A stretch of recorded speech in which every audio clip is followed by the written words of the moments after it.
me, Suzi. Welcome, and welcome to the couch, as they're calling it. Thank you. You're just the other side of the screen, working We are. with IBM. Absolutely. And we were just talking before the camera rolled about your role and what you're doing in the health industry. Yep. Would you like to summarize it in just a few seconds, then we can Sure. unpack it and move forward? Indeed.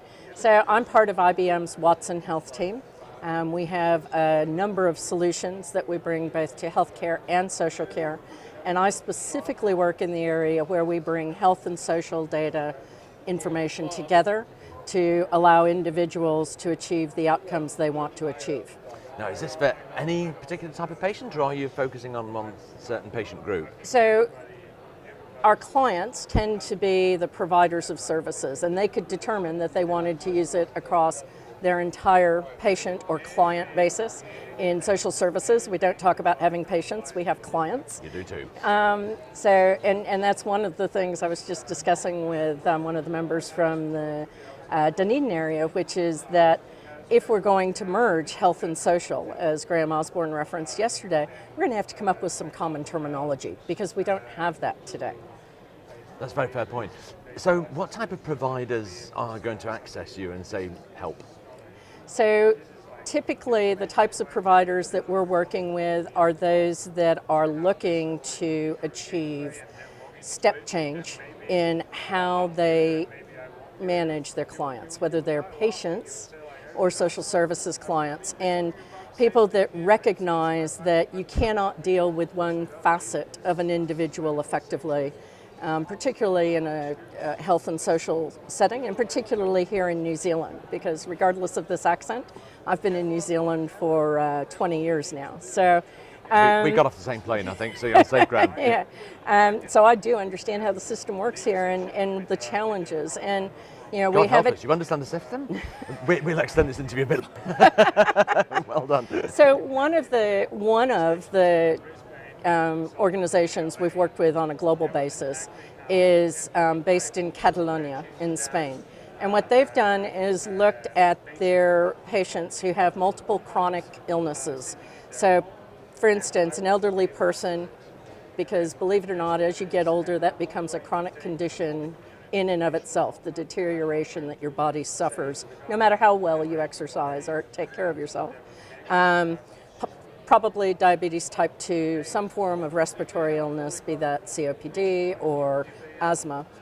And looking at how to keep those individuals out of hospital, they refer to them, and I've heard other organizations refer to them as frequent flyers, the people that end up in the emergency room multiple times a year, because they're just not taking care of themselves. It's what the A&E doctors think.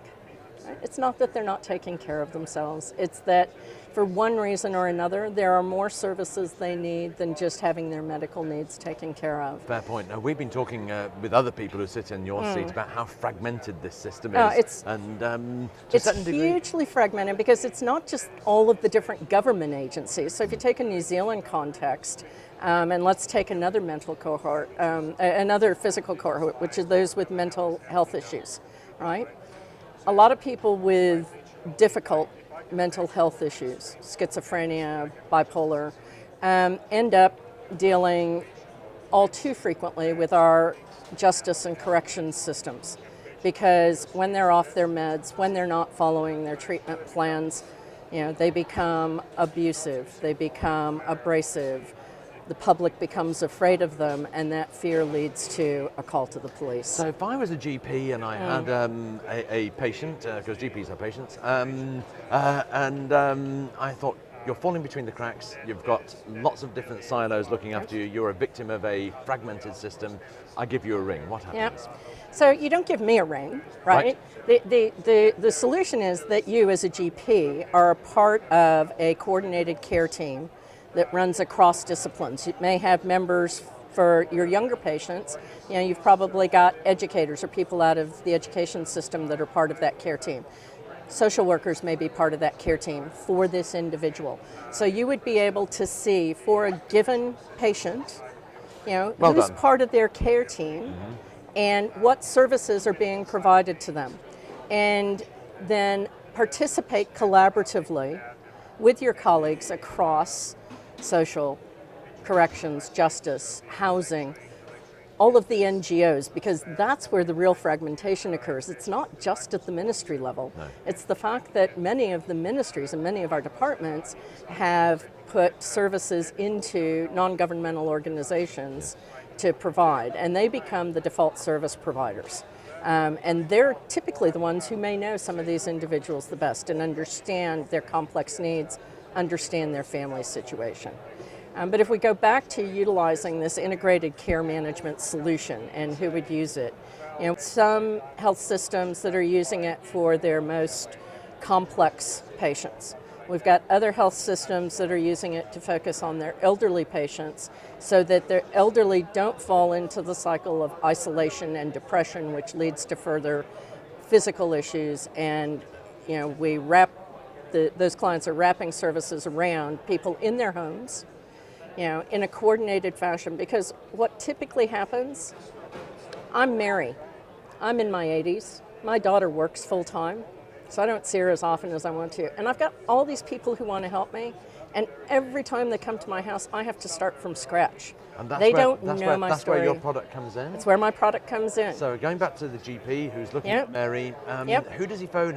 I saw this lady at the conference last week. Marvelous. I'm Watson Healthcare. I love the idea of it. Yep. How do I? He phones me, and then we figure out who else is in that circle and how we would implement a solution for his geographic area, the types of patients. For each individual patient or client, in effect? No, so the outcomes plans within the solution are tailored for each individual client. The best practice, business modeling, and all of that is part of the solution. And here in New Zealand, we have 2 key clients that are using the solution. Right. So MSD has been a long-term user of our social program management solution. And they are not looking at the health side, but in terms of coordinating across social services for the families and individuals that they support, they're very much utilizing it in that fashion. There are now multiple solutions in New Zealand being used by the Whānau Ora collectives, and we are one of those solutions. So our solution was the one that was chosen by Te Puni Kokori, working with the Ministry of Health, Maori Health Division, and we were fortunate to get the news that they had gone live on Monday. Oh, congratulations. So timing was brilliant. That is awesome. So last question. Yep. We've had a few people talk about the 3-year plan. We're going to have the single note system in 3 years. We're going to have this thing and other things rolled out in the next 3 years. What's your 3-year plan? My 3-year plan, personally, is to have our smarter care solutions and analytics being utilized by at least 3 DHBs and all of the downstream organizations that are associated with those DHBs. Well, Monday's a very good start. Well, look, thank you so much for the time. Indeed. I really appreciate it. Thank you. Take Cheers. care.